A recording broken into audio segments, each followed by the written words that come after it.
서울의 한 대형 병원 VIP 병실 창가에서 도시를 내려다보는 한도경 회장의 뒷모습이 적막하게 서 있었습니다.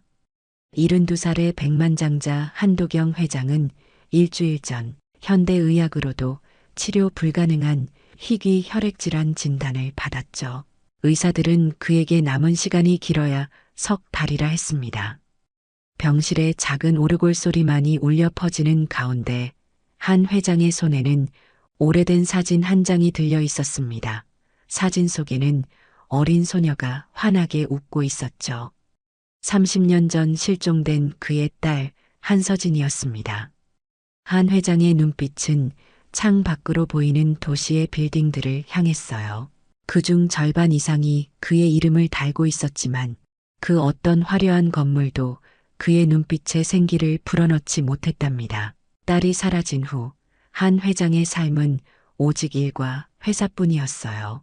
그리고 지금 그에게 남은 것은 후회와 그리움뿐이었죠. 형님, 오늘 기분은 어떠세요? 병실 문이 열리며 한도훈이 들어왔습니다. 한 회장의 동생 한도훈은 겉으로는 형을 걱정하는 모습이었지만 그의 눈빛 속에 숨겨진 탐욕을 한 회장은 알고 있었어요. 한도훈은 조카 서진이 실종된 이후 형의 회사를 차지하려는 속셈을 품고 있었죠. 사실 그는 30년 전 비밀리에 조카를 없애려 했던 장본인이기도 했답니다. 서진이 찾았나? 한 회장의 목소리는 힘이 없었지만 그 안에 담긴 간절함은 여전했어요. 그의 마지막 소원은 딸을 찾는 것이었습니다. 한도훈은 한숨을 내쉬며 고개를 저었어요. 그는 실제로는 조카를 일부러 없애고 형이 죽으면 회사를 차지하려는 계획을 갖고 있었지만 가짜 제보를 흘리며 서진이 이미 사망했을 것이라고 한 회장을 낙담시키려 했답니다. 노력하고 있습니다만 최근 제보에 따르면 서진이는 이미 한 회장의 손이 떨렸어요. 그는 더 이상 듣고 싶지 않다는 듯 손을 들어 한도훈의 말을 막았습니다. 그때 병실 문이 다시 열리고 새로운 간병인이 들어왔어요. 30대 초반의 여성 윤아영이 당당하게 걸어 들어왔죠. 그녀의 눈빛에는 다른 간병인들에게서 볼 수 없었던 강인함이 있었습니다. 한도훈은 그녀를 의심스럽게 바라보았지만 한 회장은 오히려 호기심을 느꼈어요. 하영은 처음부터 다른 간병인과 달랐답니다. 그녀는 한 회장에게 당당하게 대하며 몸을 혹사하는 한 회장을 질책하기도 했어요. 처음에는 불쾌했지만 한 회장은 점차 하영의 따뜻한 태도와 꼼꼼한 간호에 마음을 열기 시작했죠.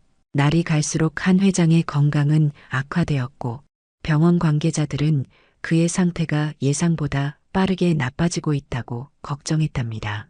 그러나 하영이 간병을 시작한 이후 한 회장의 안색은 조금씩 나아지는 듯 했어요. 그는 오랜만에 음식을 조금 더 먹기 시작했고 짧은 대화를 나누기도 했습니다. 하영은 종종 한 회장에게 세상 이야기를 들려주며 그의 마음을 달래주곤 했어요. 그러면서도 묘하게 한 회장의 과거에 대해 관심을 보였죠. 특히 그의 딸 서진에 관한 이야기를 할 때면 하영의 눈빛이 미묘하게 변한다는 것을 누구도 눈치채지 못했답니다. 그날 밤 병실의 정막을 깨는 고통스러운 기침 소리가 울려 퍼졌어요. 한 회장은 심한 통증과 함께 피를 토하며 침대 옆으로 쓰러졌죠. 복도에서 이를 들은 하영이 재빨리 달려와 그를 부축했습니다. 그녀는 지체 없이 응급조치를 취했고 놀랍게도 한 회장의 약이 어디 있는지 정확히 알고 있었어요. 이 모습을 병실 밖에서 목격한 한도훈의 아들 한민우는 의심의 눈초리를 보냈답니다. 새로운 간병인이 한 회장의 약과 의료 기록을 마치 자신의 것처럼 정확히 알고 있다는 점이 이상했죠. 더욱이 그녀가 한 회장의 손목에서 맥박을 확인할 때 보인 친숙한 동작은 마치 수년간 그를 돌봐온 사람 같은 느낌을 주었어요. 민우는 아버지에게 하영에 대해 조사해 보겠다는 메시지를 보냈습니다. 한편 하영은 한 회장을 침대에 눕히고 그의 이마를 닦아주었어요. 그녀의 손길은 떨리고 있었지만 눈빛만은 단호했답니다. 마치 오래전부터 계획해온 일을 실행하는 것처럼 그녀의 모든 행동에는 목적이 있는 듯했죠. 그리고 그 목적은 어쩌면 이 병실을 넘어선 더 깊은 이야기와 연결되어 있는지도 몰랐어요. 한 회장은 힘겹게 숨을 고르며 하영의 손을 잡았답니다. 그의 눈에는 수십 년간 품어온 슬픔이 가득했어요. 자신의 생애 마지막 소원이 이루어질 수 있을까 하는 희미한 희망과 함께 그는 다시 잠에 빠져들었죠. 그리고 하영은 그의 손을 놓지 않은 채 창밖으로 보이는 도시의 불빛을 바라보며 작은 미소를 지었습니다. 그 미소 속에는 누구도 알지 못하는 비밀이 숨겨져 있었어요. 며칠이 지났습니다. 한 회장의 건강 상태는 여전히 위태로웠지만 하영의 정성 어린 간호 덕분에 그는 조금씩 안정을 찾고 있었어요. 오늘도 하영은 한 회장의 병실을 정리하며 창가에 놓인 오르골에 눈길을 두었죠. 오래된 나무 상자에 정교한 무늬가 새겨진 그 오르골은 하영에게 이상한 끌림을 주는 듯 했습니다. 그거 마음에 드나? 한 회장의 목소리에 하영은 살짝 놀라 뒤를 돌아보았어요. 평소보다 맑은 목소리로 한 회장이 그녀를 바라보고 있었습니다. 네, 아름다운 오르골이에요. 제가 어릴 때 비슷한 것을 본 기억이 있어서요. 하영의 말에 한 회장의 눈빛이 묘하게 변했죠. 그는 천천히 몸을 일으켜 앉으며 하영에게 오르골을 가져오라고 손짓했습니다. 하영이 오르골을 그에게 건네자 한 회장은 조심스럽게 뚜껑을 열었어요. 그 순간 맑고 부드러운 멜로디가 병실에 울려 퍼졌습니다. 내 딸 서진이가 제일 좋아하던 자장가예요. 매일 밤 이 오르골을 켜고 함께 노래를 불렀지. 한 회장의 목소리에는 그리움이 가득했죠. 하영은 무언가에 이끌리듯 오르골 소리에 귀를 기울였습니다. 그 순간 희미한 기억의 파편이 그녀의 마음을 스쳐 지나갔어요. 어린 시절 누군가가 그녀에게 이 노래를 불러주던 모습. 하지만 그 얼굴은 여전히 흐릿했죠. 오르골의 멜로디는 마치 시간을 초월한 다리처럼 과거와 현재를 연결하는 듯 했습니다. 하영의 눈에는 알 수 없는 그리움이 어렸고 한 회장은 그 모습을 유심히 바라보았어요. 하영이 노래에 맞춰 무의식적으로 흥얼거리는 모습에 한 회장의 눈동자가 잠시 흔들렸죠.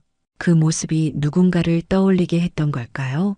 그날 밤 병실을 나선 하영은 병원 근처 작은 공원 벤치에 앉아 생각에 잠겼습니다. 어쩐지 한 회장의 오르골 소리가 그녀의 마음을 뒤흔들어 놓았어요. 31살인 하영에게는 어린 시절 기억이 거의 없었죠. 그녀는 양부모에게 입양되어 자랐고 친부모에 대한 기억은 단편적인 이미지와 감정으로만 남아 있었습니다. 어릴 때 아빠가 나에게 이 노래를 불러줬어. 하영은 혼잣말처럼 중얼거렸어요. 가슴 한켠이 아려왔습니다. 우연일까요? 아니면 운명일까요? 하영은 자신이 한 회장의 병실에 오게 된 것이 단순한 우연이 아닐지도 모른다는 생각이 들었죠. 밤하늘의 별들이 하영의 혼란스러운 마음을 비추고 있었습니다.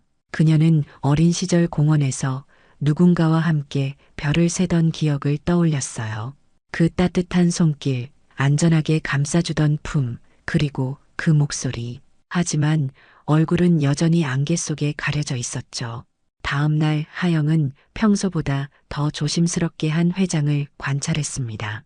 그가 커피를 마실 때 작은 숟가락으로 3번 저어 마시는 습관, 창밖을 볼 때면 항상 왼손을 주머니에 넣는 모습, 이 작은 습관들이 하영의 기억 속 아버지의 모습과 겹쳐지기 시작했어요. 병원 복도를 지나던 한민우는 하영이 한 회장의 병실에서 나오는 모습을 발견했죠.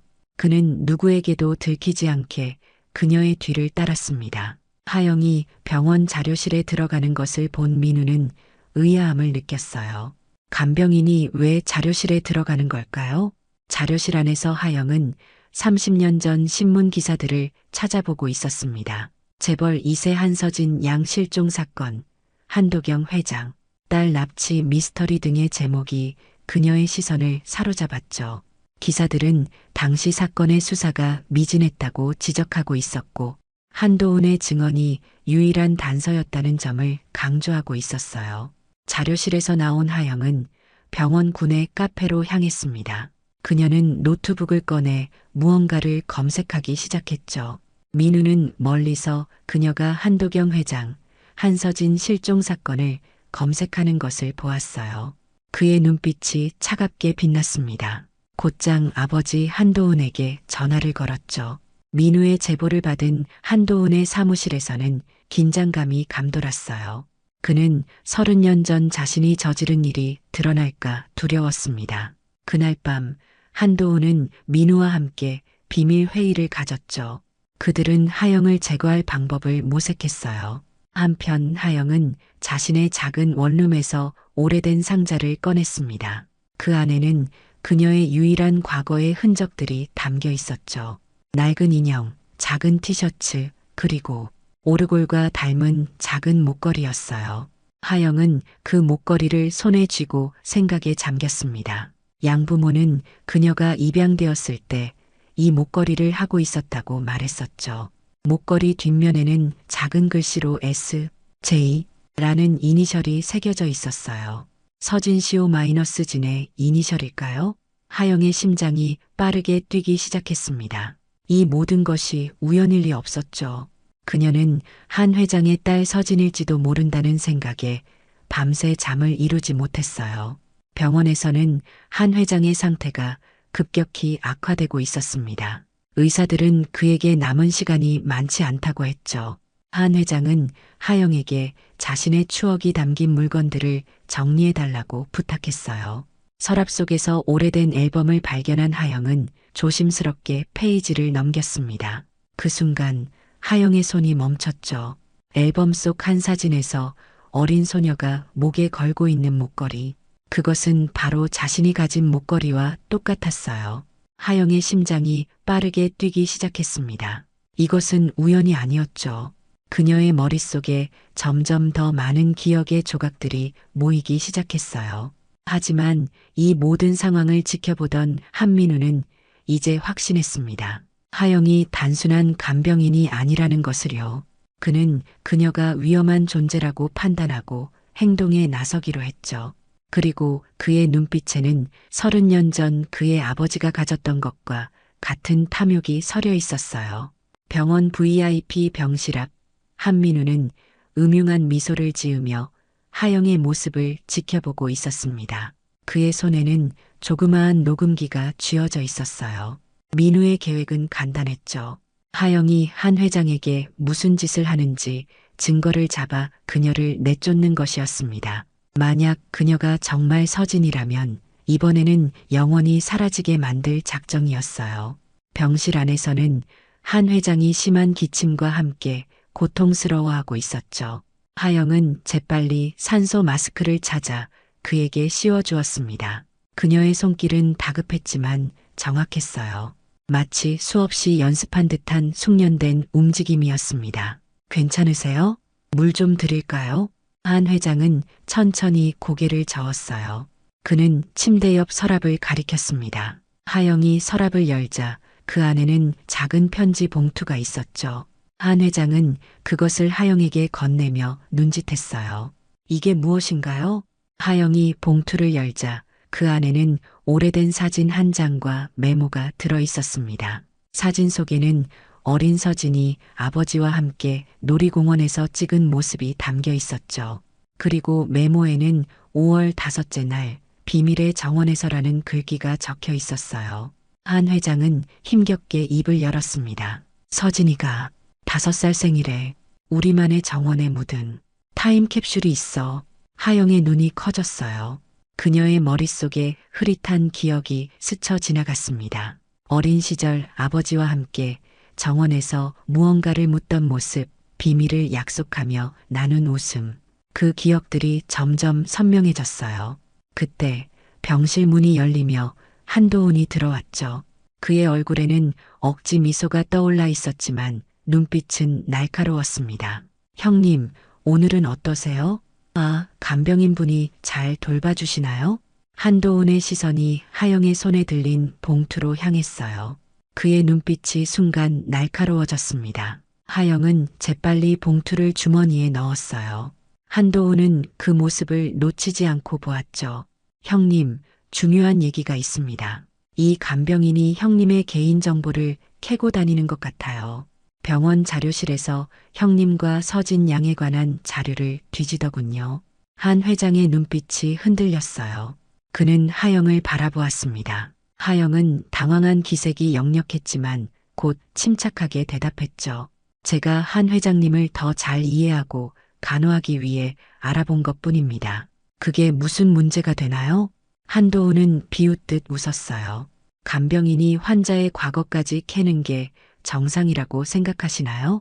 형님, 이 여자 해고하시는 게 좋겠습니다. 긴장감이 감도는 병실 안 한 회장은 잠시 생각에 잠겼다가 입을 열었습니다. 도훈, 내가 왜 그렇게 신경 쓰지?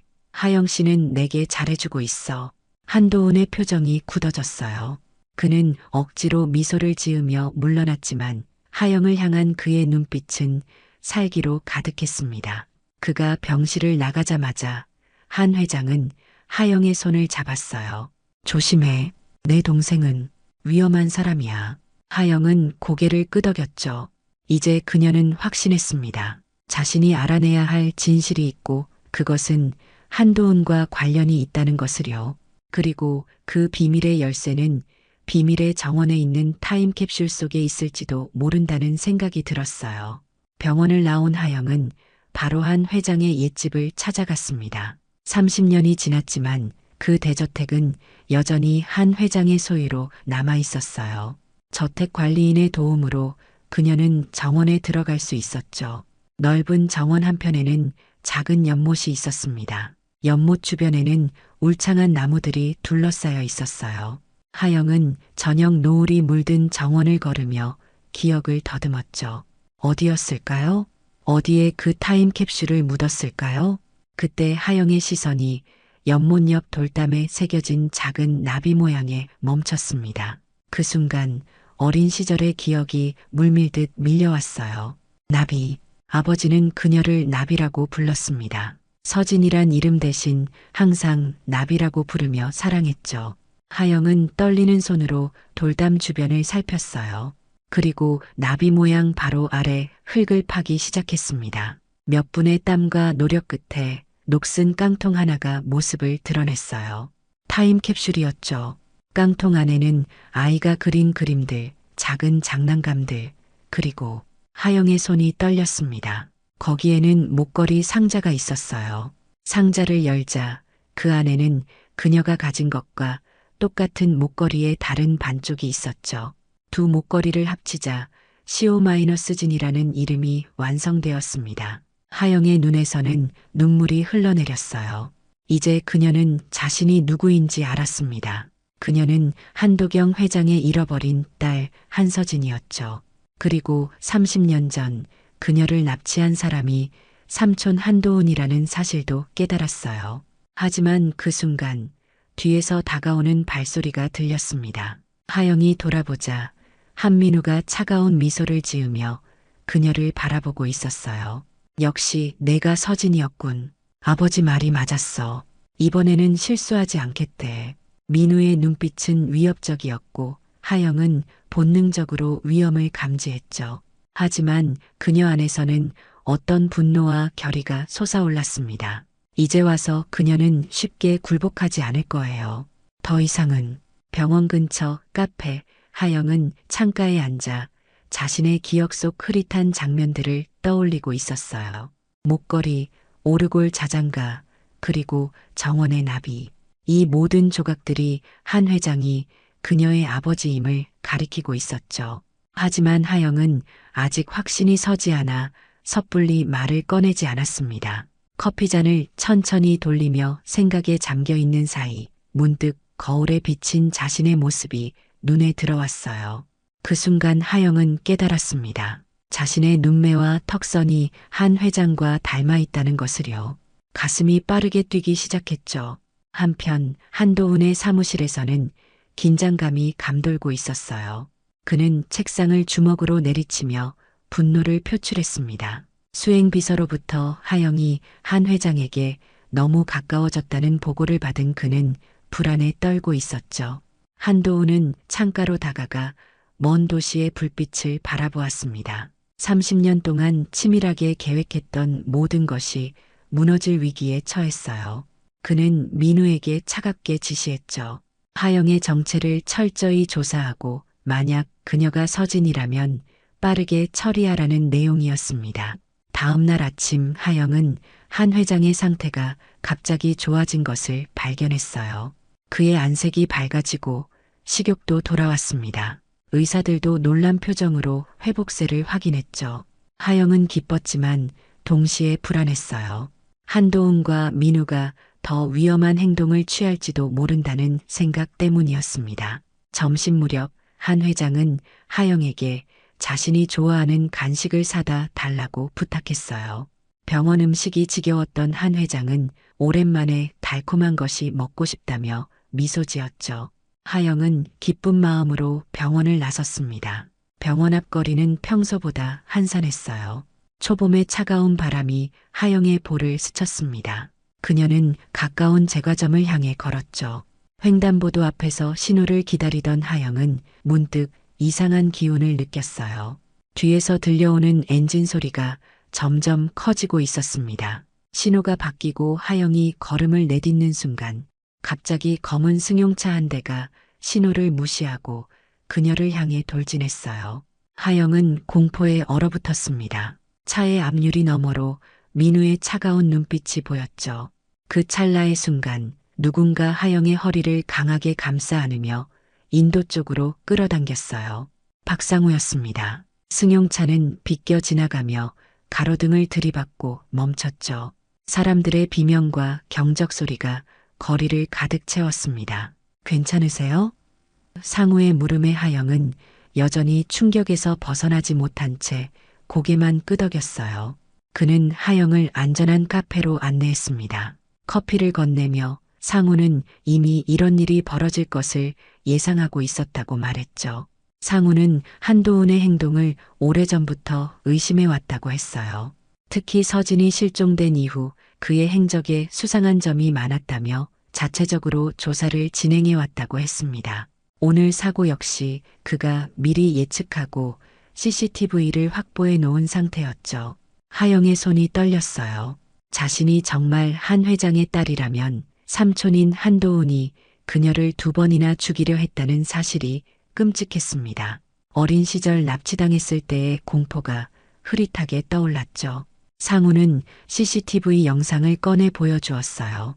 명백하게 계획된 범행이었습니다. 그는 이 증거를 이미 경찰과 한 회장에게 보고했다고 했죠. 하영은 한 회장의 반응이 궁금했어요. 상우의 설명으로는 한 회장이 이 소식을 듣고 극도의 충격에 빠졌다고 했습니다. 자신의 동생이 딸을 해치려 했다는 사실에 분노와 슬픔이 교차했다고 했어요. 그리고 한 회장은 하영에게 꼭 한 가지 물어봐 달라고 부탁했다고 했죠. 회장님께서 물으셨어요. 혹시 당신의 목에 나비 모양의 작은 점이 있냐고요. 하영의 눈이 커졌습니다. 그녀는 거의 본능적으로 손을 들어 목 왼쪽을 만졌어요. 그곳에는 태어날 때부터 나비 모양의 작은 점이 있었죠. 아무도 모르는 오직 부모만 알 수 있는 비밀이었습니다. 상우는 조용히 하영을 바라보았어요. 그의 눈에는 확신이 서려 있었죠.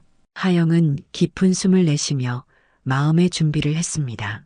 이제 모든 진실을 직면할 시간이었어요. 그녀는 상우와 함께 병원으로 돌아가기로 했죠. 병원으로 가는 차 안에서 하영은 창밖으로 흐르는 도시의 풍경을 바라보았습니다. 30년간의 잃어버린 시간, 그리고 이제 찾게 될 진실.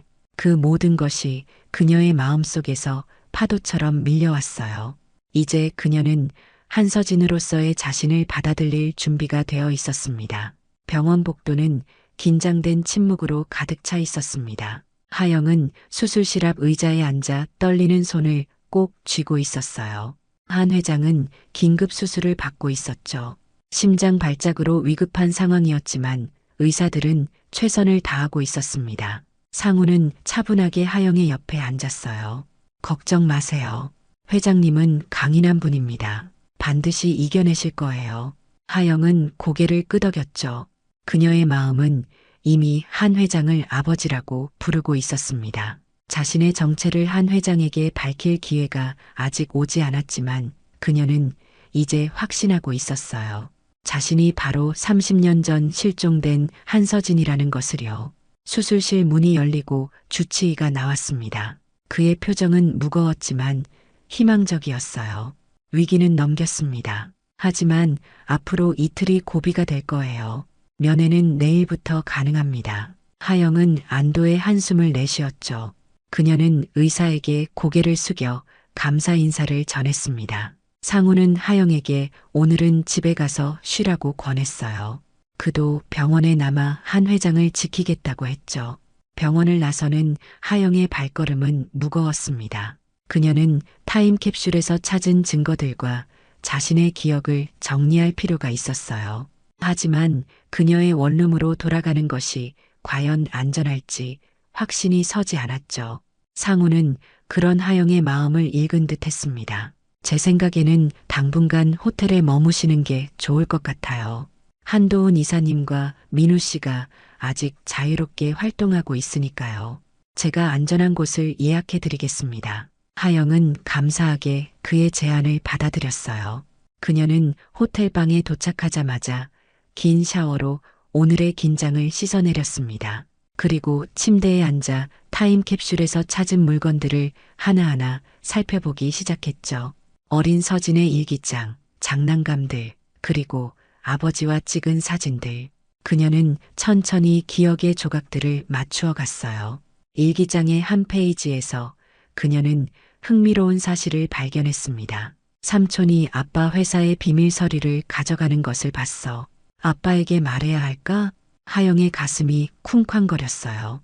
이것이 한도훈이 그녀를 납치한 이유였을까요? 어린 서진이 그의 불법 행위를 목격했기 때문에 그녀는 일기장을 더 자세히 살펴보았죠. 다음 날 아침 하영은 일찍 병원으로 향했습니다. 한 회장의 상태를 확인하고 싶었고 이제는 모든 진실을 그에게 밝힐 결심이 섰어요. 병원 로비에 들어서는 순간 하영은 한도훈과 마주쳤습니다. 그의 얼굴은 창백했지만 눈빛은 여전히 차갑고 위험했죠. 하영 씨, 아직도 여기 있었군요. 어제 사고 소식 들었어요. 정말 다행이네요. 한도훈의 가식적인 웃음에 하영은 등골이 오싹해졌어요. 그는 마치 아무것도 모르는 척 친절하게 대했지만 그 눈빛 속에는 사리가 느껴졌습니다. 하영은 침착하게 대응했죠. 네, 감사합니다. 한 회장님께 가보겠습니다. 그녀는 빠르게 그의 곁을 지나쳐 엘리베이터로 향했어요. 한도훈의 시선이 계속 그녀를 따라오는 것이 느껴졌습니다. 중환자실에 도착한 하영은 한 회장이 깨어났다는 소식을 들었어요. 그녀는 가슴 벅찬 마음으로 병실로 들어갔죠.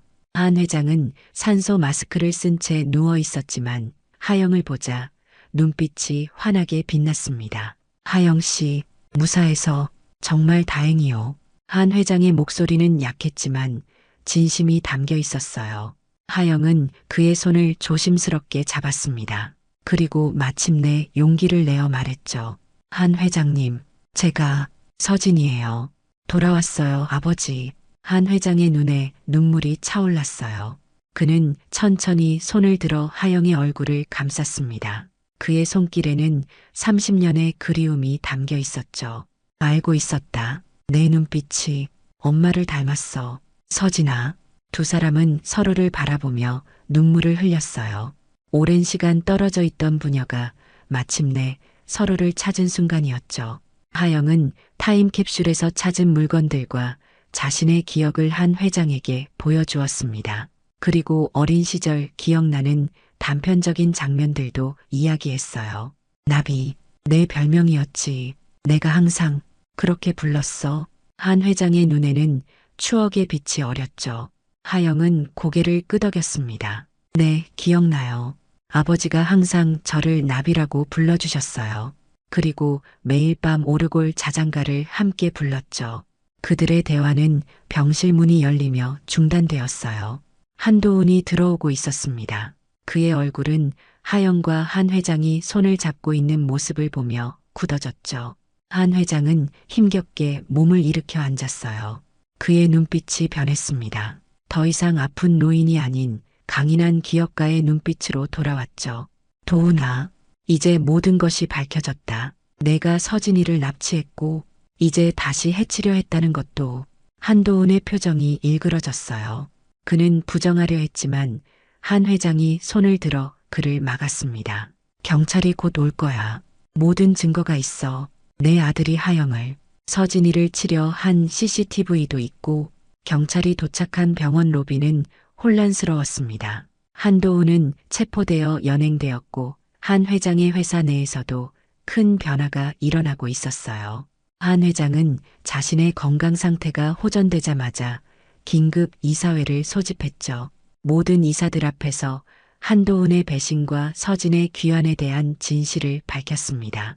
하영, 이제는 서진으로서의 정체성을 되찾은 그녀는 아버지 곁에서 한순간도 떨어지지 않았어요. DNA 검사 결과도 나왔습니다. 과학적으로도 그녀가 한도경 회장의 친딸임이 증명되었죠. 병원 정원에 마련된 작은 테이블, 한 회장과 서진은 따스한 봄 햇살 아래 함께 차를 마시고 있었어요. 서진은 지난 30년간의 자신의 삶에 대해 아버지에게 이야기했습니다.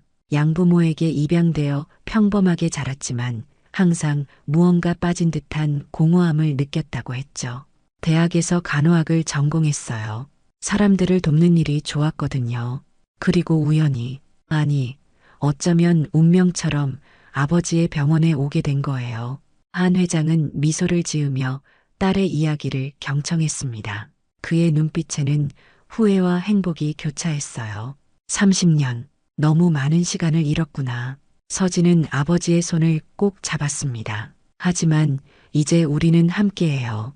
앞으로의 시간을 소중히 보내면 돼요. 한 회장의 건강은 기적적으로 호전되고 있었어요. 의사들도 놀라워했죠. 딸을 되찾은 기쁨이 그에게 새로운 삶의 의지를 불어넣은 듯 했습니다. 그는 아직 완전히 회복되지 않았지만 매일매일 강해지고 있었어요. 그런 와중에 한 회장은 중요한 결정을 내렸습니다. 새로운 임상치료법이 개발되었고 그가 그 임상시험에 참여하기로 한 것이었죠. 위험이 없지는 않았지만 그는 딸과 더 많은 시간을 보내고 싶다는 강한 의지를 보였어요. 아버지, 정말 괜찮으신 거예요? 위험할 수도 있다고 했잖아요. 한 회장은 딸의 걱정스러운 얼굴을 보며 미소 지었습니다. 서진아, 내가 돌아온 지금 나는 어떤 도전이라도 할 수 있어. 인생의 새로운 장을 함께 시작하고 싶구나. 임상 치료 시작 전날 밤 서진은 아버지의 병실에서 그와 함께 오래된 오르골을 들었어요. 그 익숙한 자장가 멜로디가 병실에 울려 퍼졌죠. 서진은 어린 시절의 기억을 더 많이 떠올리기 시작했습니다. 아버지와 함께 공원에서 놀던 순간들, 엄마가 아프기 전에 행복했던 시간들, 그 모든 조각들이 하나하나 제자리를 찾아갔어요. 아버지, 기억나요? 제 5살 생일에 우리가 정원에 묻은 타임캡슐. 그리고 엄마가 마지막으로 우리에게 해준 말. 한 회장의 눈에 눈물이 맺혔습니다. 그래, 엄마는 언제나 우리가 서로를 지키라고 했지. 그리고 나는 그 약속을 지키지 못했어. 서진은 아버지의 손을 꼭 잡았어요. 이제부터는 함께 그 약속을 지켜요. 서로를 지키고 엄마의 사랑을 기억하면서요. 다음 날 아침 한 회장은 임상 치료를 위해 특별병동으로 옮겨졌습니다. 서진은 그곳에 함께 갈 수 없었지만 마음으로는 항상 아버지와 함께였어요. 그녀는 병원 채플에서 아버지의 안전한 치료를 위해 기도했습니다. 치료 과정은 순탄치 않았어요. 한 회장은 고통스러운 부작용을 겪었고 때로는 의식을 잃기도 했죠. 하지만 놀랍게도 그의 몸은 새로운 치료에 점차 반응하기 시작했습니다. 의사들은 조심스럽게 희망적인 전망을 내놓았어요. 2달 후, 한 회장은 마침내 병원을 떠날 수 있게 되었습니다.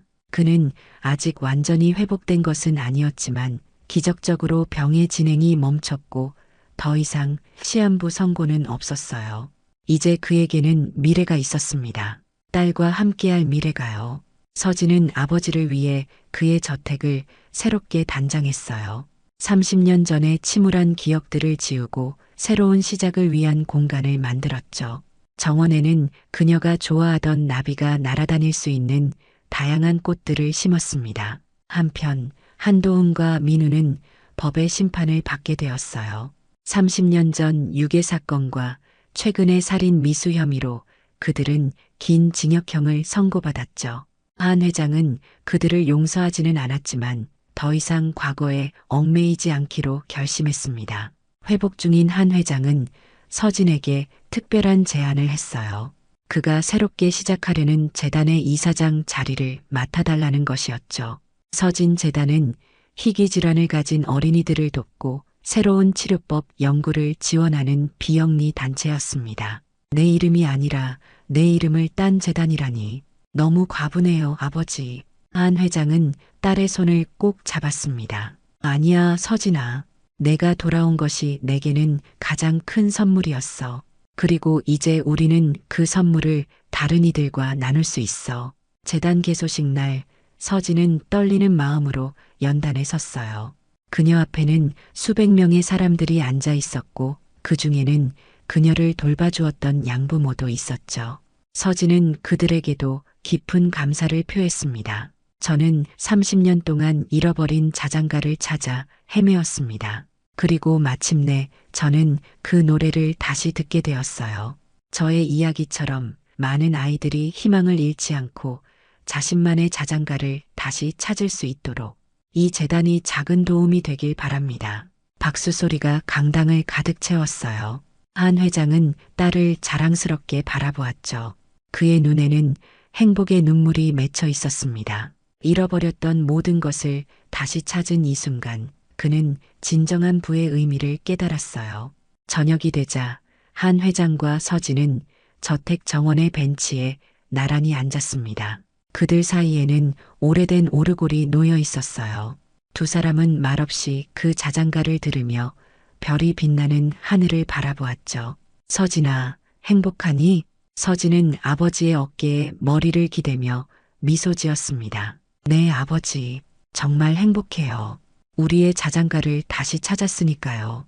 그들의 이야기는 여기서 끝이 아니었어요. 새로운 시작이었죠. 잃어버렸던 자장가를 되찾은 부녀의 여정은 이제 막 시작되었습니다. 그리고 그 자장가의 멜로디는 이제 더 많은 이들에게 희망의 노래로 울려 퍼지게 될 것이었어요.